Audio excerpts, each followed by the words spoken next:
Hey peeps, welcome back to another video. Today I want to talk about all the changes going from Cataclysm into Mists of Pandaria for Elemental Shaman. First up, let's talk about the talents. Whenever you open up your talent tree, you will see the options of each of the specs. And the specs all come with different abilities.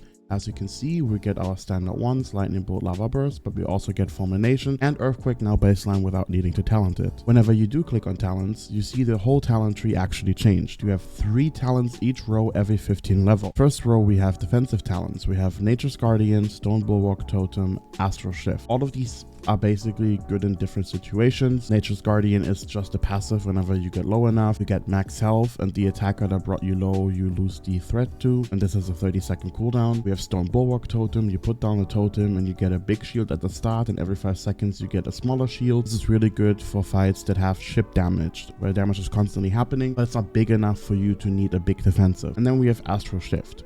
This is just a big defensive overall on a 1.5 minute cooldown. You get a 40% damage reduction for 6 seconds. All of these are decent, like I said, in different areas. Most of the time you're going to be going Astral Shift. Next up, we have PvP/utility talents, and we have Frozen Power, Earthgrab Totem, and Windwalk Totem. Frozen Power we basically just never use. It's just not that useful because we don't use Frost Shock. Earthgrab Totem replaces Earthbind Totem. You put it down, it roots the enemies in the area for 5 seconds, and after that it will just slow for 50% on the pulses instead of rooting constantly. Next up, we have Windwalk Totem. You summon the Air Totem and it just gives you freedom basically from Paladin. It just removes all the immunity to movement impairing effects, which is really cool. Well, it grants immunity to movement impairing effect, it doesn't remove it.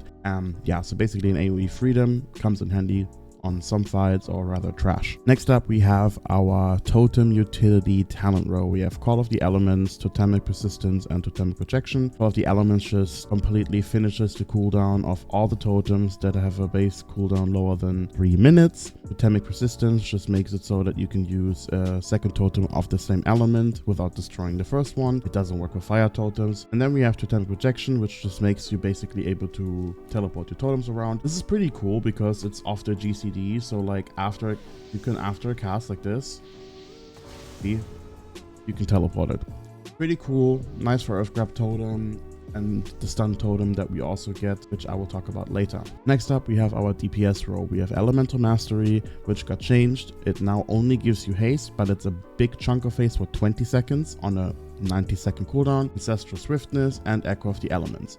Ancestral Swiftness gives you passive haste and melee haste, so this is like a little, haste buff basically just for you though. And the active on a 1.5 minute cooldown makes it so that your next spell becomes an instant cast with a cast time less than 10 seconds. This works on basically most spells. You can use it with LE Blast and everything like that. And then we have Echo of the Elements. This is basically like the legendary staff that we got in Firelands, where your spells have a chance to duplicate, and that's basically a TLDR. All of these options can come in handy. Most of the time you're going to be using either Elemental Mastery for complete single target or Echoes of the Elements for Glyphs/AoE. Next up, we have our rate healing/utility or healing utility talents. We have Rushing Streams, Ancestral Guidance, and Conductivity. Rushing Streams makes it so that your healing stream now heals 2 targets, and it also heals 15% more. Ancestral Guidance is whenever you press this, all the damage or healing you do will basically just also for the percentage of 20 heal 3 nearby injured party members. And Conductivity makes that when you put down your healing rain and you use any of the spells listed, it will increase the duration of healing rain for up to 30 seconds.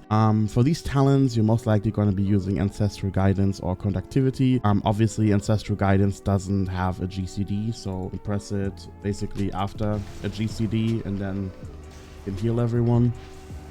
While Conductivity makes you obviously cast Healing Rain, and Rushing Streams also makes you cast Healing Stream Totem. The downside of this is Healing Stream Totem has a 30-second cooldown and it only lasts for 15 seconds, so this is basically not as good as if it was up constantly. Then on the last row, we have another DPS row. We have Unleashed Fury, Primal Elementalist, and Elemental Blast. Unleashed Fury basically makes it so that whenever you press Unleash Elements and have whatever enchant on your weapon, if it's a Flame Tongue weapon, Wind Fury weapon, Earth Living, it doesn't matter, it all does different things. Obviously, we're going to be using Flame Tongue weapon, so whenever you have Unleashed Fury and you press Unleash Elements, you will see a debuff on the enemy. It increases the damage taken from the Shaman's Lightning Bolt by 30% and the Shaman's Lava Burst by 10%. This lasts for 10 seconds and the cooldown of Unleash Elements is 15. So basically you can press it almost on cooldown, and I obviously recommend if you play this talent to always press it unless you're AoEing. This is basically just a complete single target talent. It does nothing for AoE. Next up we have Primal Elementalist. Primal Elementalist is also pretty simple. So the totems that we have for Fire Elemental and Earth Elemental are basically the same. Put them down, they fight for you. Whenever you have this talent though, they become a pet and empowered. They now have abilities on the pet bar. As you can see, you have Fire Blast, which they always had, Fire Nova. He gets Emulate, which basically we already know from Warlocks. It puts a dot on someone and it does damage. And then the next thing is Empower. Empower basically just makes it so that your elemental doesn't attack and empowers you. This is really bad because your elemental does way more damage than whatever 5% damage increase gives you. But this is basically it. It's pretty decent. He does also a decent chunk of damage.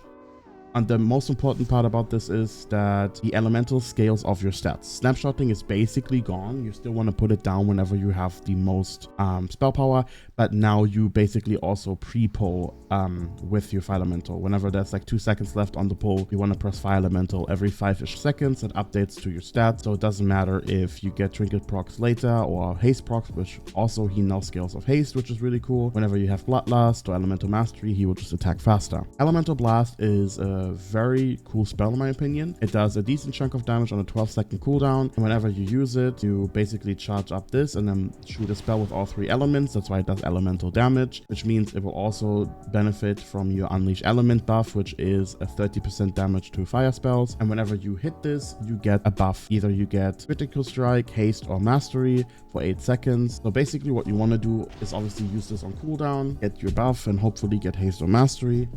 It comes in handy, obviously, at every situation, really. But what you want to do is you want to put down your Flame Shock, use Elemental Blast before Ascendance, then use Ascendance and hope that you get Haste or Mastery proc. Or you can spam Lava Burst during your Ascendance even more. Or obviously Lava Beam, whatever helps you kill stuff or whatever you need to do. But yeah, Ascendance is also a new spell that makes the Lava Burst have no cooldown and makes your Chain Lightning a Lava Beam. The cool part about this is that Lava Beam always hits 5 targets if you have the Glyph or not. So even if you don't have the Glyph and there's AoE going on, Lava Beam will hit 5 targets. Now let's talk about the Glyph. So the Glyph system basically is the same. They just removed Prime Glyphs, and Glyphs basically also not give a damage increase anymore. There's a few specs, us included, where a Glyph can give you more damage, but let's go through a few of them that are useful in my opinion. First up, we have Capacitator Totem, which reduces the charge time of Capacitator Totem by 2 seconds, making it only a 3-second charge up. Chain Lightning, whenever you press Chain Lightning, it now strikes 2 additional targets, but it deals 10% less damage. We have Fire Elemental Totem, reduces the cooldown and duration of the Fire Elemental Totem by 50%. This means it will have a 2.5 minute cooldown and a 30-second uptime. We also have Flame Shock Glyph, whenever your Flame Shock deals damage, you heal for 30% off the damage. We have Lightning Shield, whenever it's triggered, you take 10% less damage. We have Shamanistic Rage, whenever you click the ability, it will remove all the dispellable harmful magic effects on yourself. We have Spirit Walker's Grace, which increases the duration of Spirit Walker's Grace by 5 seconds. Glyph of Thunder, reducing the Thunderstorm cooldown by 10 seconds. And the rest is kind of ever. Now the minor glyphs are all basically cosmetic besides Glyph of Thunderstorm, which still removes the knockback from Thunderstorm. I have as an example Flaming Serpent, which makes your Searing Totem now resemble the Serpent Ward, you know, that type of stuff. It's pretty cool, but really not that useful. I mean, there's generally nothing here that you really care about. Now let's go through our spell tree. Our spells basically are all the same. We barely got any new spells. Most of the stuff became baseline and the rotation didn't really change much. First up, what we now have is, depending on the element, we have air totems, fire totems, etc. Air totem wise, we have the Capacitator Totem, like I already talked about. When you put this down, you can see it has a charge up time like this, and you can also teleport it with this, and then after 5 seconds it explodes and stuns everything in the circle. Then we have Grounding Totem, which still does the exact same thing. We now have Stormlash Totem. This is going to be the totem you care about the most. You put this down and everyone in 40 yards of the totem will be empowered. Their spells and attacks will then be able to trigger it and do extra electricity damage, dealing nature damage to the target, and it lasts 10 seconds. You want to have obviously around 4 shamans in 25 man so you can cover Bloodlust. This adds an insane amount of damage and also is one of the big reasons why shamans in general won't be getting many buffs overall. I know there has been a lot of buffs for other specs, and technically if you look at the damage meter, we're not up there, we're up there, but we're not like number 1, number 2, number 3 and stuff, because there's other specs like the decay specs, the mage specs, hunters, etc. that are just better. But you also have to keep in mind that the Stormlash damage gets added to each of them instead of all to you. If you would technically take the Stormlash damage that you provide to everyone for yourself, you're gonna be up there. This totem is really, really strong. Then we have Windwalk Totem. When you skill it, you basically put this down and it gives you an AoE freedom, just like Paladin, but just an AoE. So whenever you have a movement impairing effect on you, it will just get cleansed.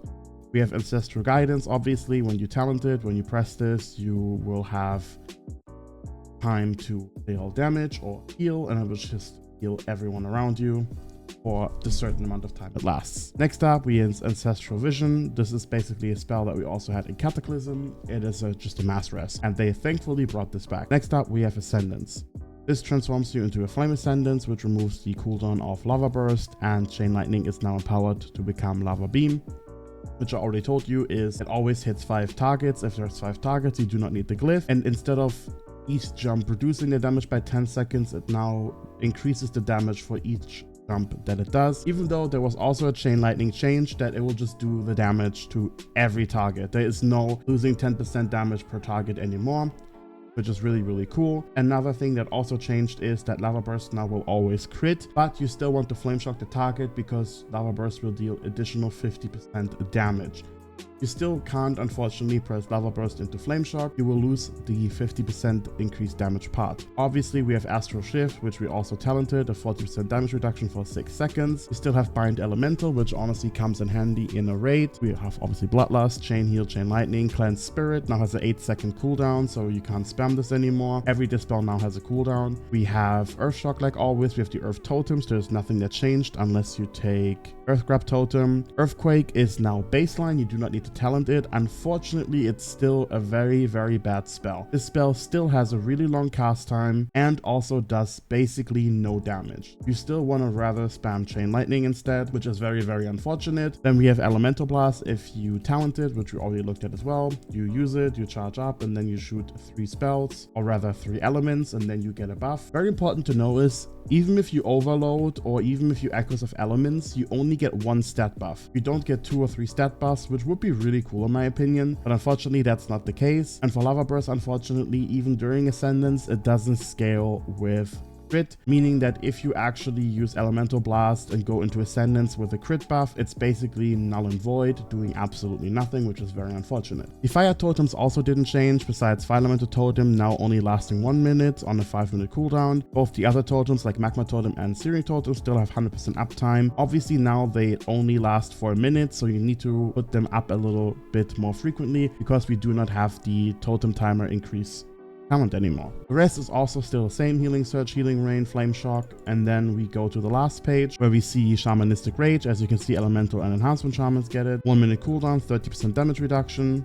We have Lightning Bolt, which didn't change, but the cool part is since obviously the glyphs are basically gone, we lost Unleash Lightning. But do not fret, we actually have the baseline Lightning Bolt while moving, which is really, really cool. You still do the same amount of damage. There's no 5% damage loss, which I think got added later in some expansion, or maybe it was even MoP, I'm not quite sure, but as of right now, it still does the full amount of damage. Totemic Projection is what we talented and makes you relocate your totems, which we already talked about. Totemic Recall is the exact same thing. Unleash Elements also did not change. Water Shield we still have, which we obviously don't use. Water Totems, we now have Healing Tide Totem, and Healing Stream Totem changed as well. Healing Stream Totem, like early in the video, only hits 1 target on 15 seconds uptime with 30-second cooldown, which is very unfortunate. Healing Tide Totem is basically a stronger Healing Stream Totem. It heals way more, and it heals up to 12 people in 25 man and 5 people in 10 man. Weapon Imbues, we have the exact same Weapon Imbues. The only downside, well, not really a downside, but we basically do not have Wind Fury Weapon, as Enhancement Shamans only have them, and we do not have the Resto Weapon Imbue either, because that's only what Restos get. Next up, we have Burning Wrath, which we obviously had in Cataclysm as well, increasing the spell power by 10%. Very importantly, this is now a baseline thing, and obviously you do not need a totem anymore.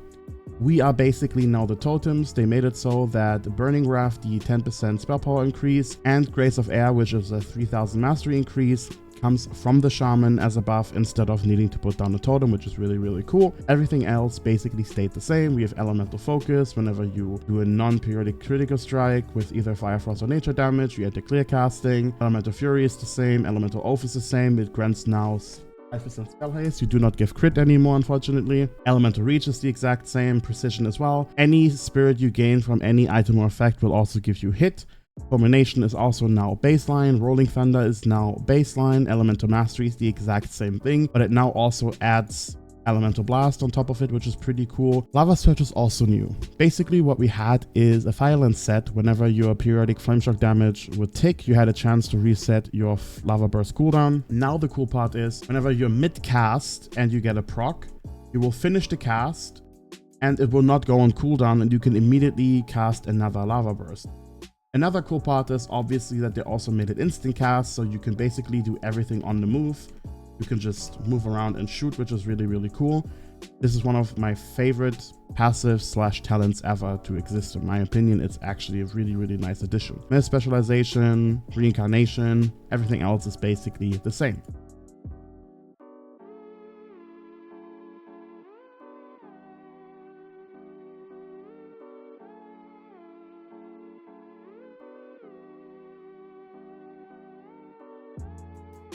That's everything for Elemental Shaman. Obviously, this is just a little bit of what we have or what we got going into MoP. This is not a specific guide for how to play. This will be later, pre-biz and everything coming as well. Thank you so much for watching. I shall see you in the next video.